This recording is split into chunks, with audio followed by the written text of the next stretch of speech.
Hi, welcome to discoverworship.com. My name is Vince Wilcox, and I'm here with our friend Luke Woodard. He's an engraver, editor, writer, arranger, and since 2010, he's been an integral part of our organization. So we appreciate you joining us. Our topic today is how to find simple choir music for your choir. You were a choir director right out of college, and did you have that kind of awkward feeling sometimes when you brought a new piece of music to your choir and they kind of gave you this, what are you doing to me look? Yes. I came out of college, which had all sorts of amazing musicians, and then went to a choir of 30 people that were all just lay musicians. Not everyone could read music.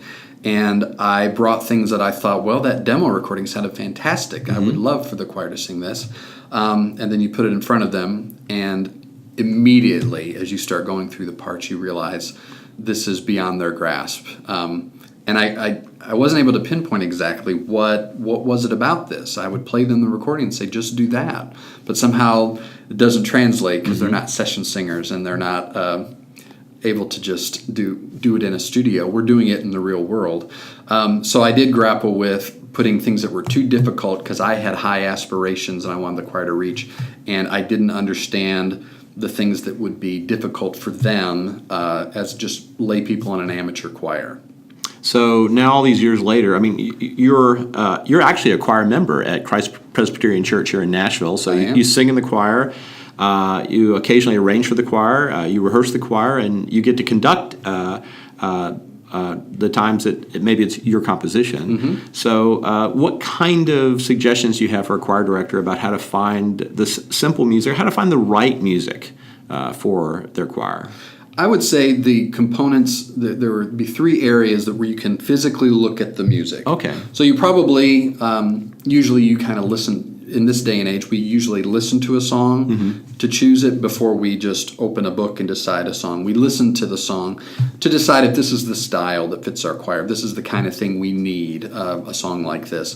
But once you've listened to the recording, I wouldn't say hit buy just based on the recording. You need to look physically at the music, at the notes on the page. And so the things I would look for that are going to trip up a choir and create a steep learning curve on the song. The first thing would be, the easy way to say it would be dots and ties. So when you're looking at the notes on the page, if you see a lot of dotted notes and with ties pulling into the next measure, things like that, that's a quick way to determine there's a lot of syncopation in the song. It's much easier for people to sing on the beat than it is to sing in between the beat, and dotted rhythms and ties indicate it's a more sophisticated arrangement. It is a more sophisticated rhythmically arrangement.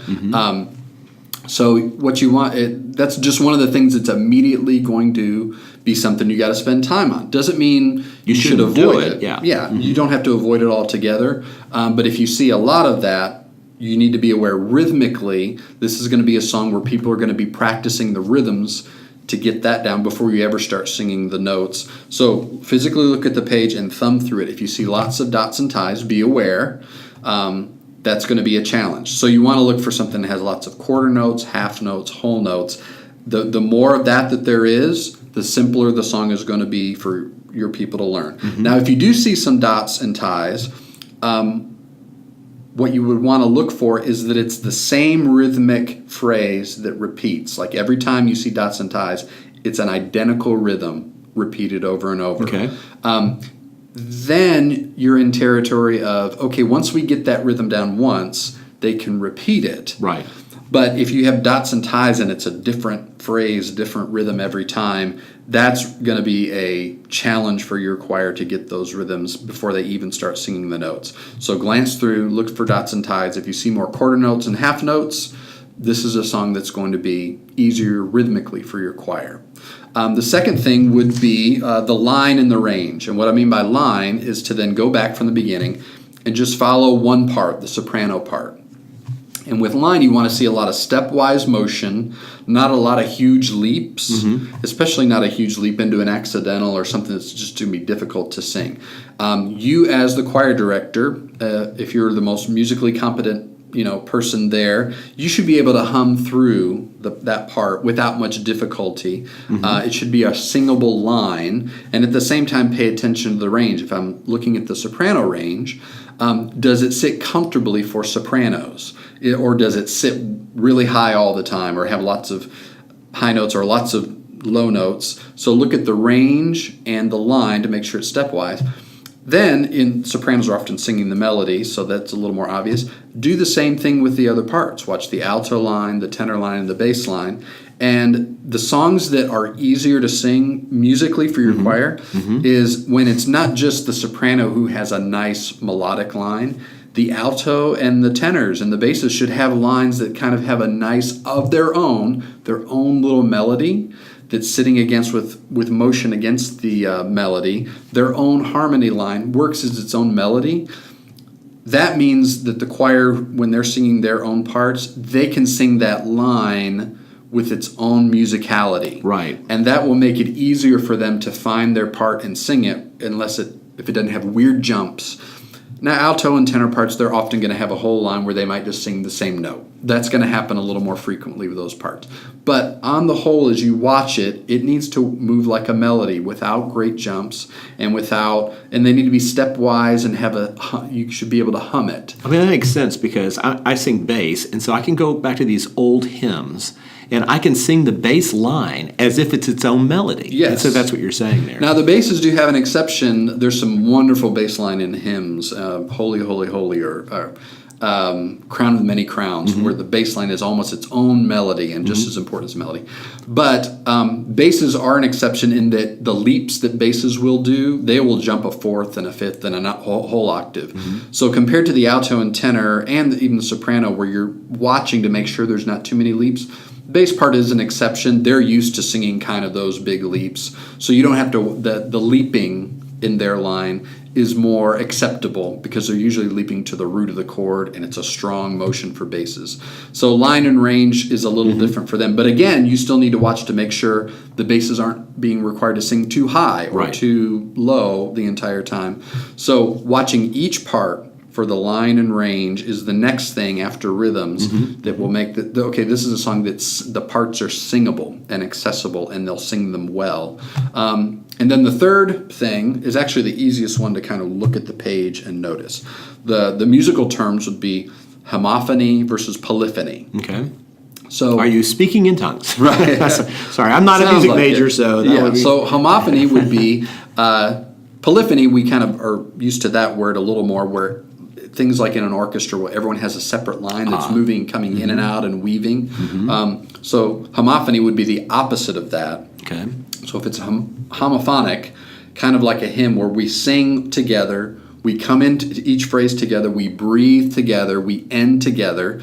If the arrangement does that throughout, that is much easier for the choir to learn. So the things you're looking for there, even if it's not weaving the whole time, do you have sections where the women hold out and the men cut off and do an echo? If you're doing this kind of thing and you're conducting where you're cutting people off while other people are holding, those things will always be a little tricky spot that you're going to have to spend time on to do it well. And people are sometimes unsure, is he cutting me off or is he cutting just the tenors off? You have to stop and explain and say, I'm going to hold the basses and the tenors while I cut off the ladies. So guys, you hold. So it's a little more difficult even for you, but the choir has to pay a little closer attention and be aware. That's just one more little thing that can be a stumbling block to making the song just kind of sing really well out of the gate. So if you're cutting everyone off and everyone's breathing together, coming in together, that would be homophonic singing, which is always easier. So those would be the three components. Wow. I would say rhythmically, dots and ties, that's going to present a challenge if you see those. Move to the line and range. Does everyone kind of have their own little melody that's every part is singable and doesn't have great big leaps? And then is it a homophonic piece where we're coming in together every phrase, cutting off together?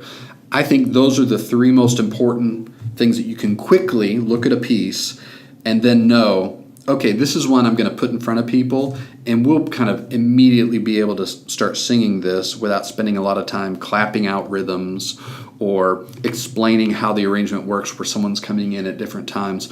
Those are the things that really slow down a choir's ability to learn. Doesn't mean you shouldn't attempt those songs, but if the goal is this song needs to be one that we can kind of get into, 3 rehearsals, we're ready to sing this, I think those are the features of an arrangement that you should pay attention to on the page that can be the facets that you need to pay attention to know if it's going to be easy or if it's going to be a challenge. And that advice is invaluable. We're seeing a lot of our choir directors are telling us, we're having a hard time filling all the parts. Okay, so we might have a strong soprano section, but not a strong alto section. And so if we give them too much music that's too difficult for the sections, then it just makes it more and more challenging for them to be able to put together a great choir piece. And so these are really important concepts to keep in mind. What we've done over the last couple of years at Discover Worship is we've tried to create more 2- and 3-part arrangements for the smaller choir or the larger choir that just doesn't have the parts available, because choirs are an essential, invaluable part of the church worship experience, and so we want choirs to sound great. Yes. And so that's any other advice on that? The 2- and 3-part thing is kind of one of those easy, if you see on the front of the book or front of the arrangement, this is 2-part. But I would say these same 3 components are just as important when it's only 2 parts. Right. There's some simplicity to I have fewer singers, but rhythms and whether or not the parts are leaping around a lot and that harmony part, even though it's just 2-part, that other harmony part needs to be a melodic, singable line. And are people still coming in and out at different times? I would say you still need to pay attention to those things and not just assume, oh, it's 2-part, that automatically means it'll be easy. These things will still be tricky for people if it's got a lot of tricky rhythms or big leaps. You can still use those to evaluate even a 2- or 3-part piece instead of assuming 2-part means it'll be a piece of cake.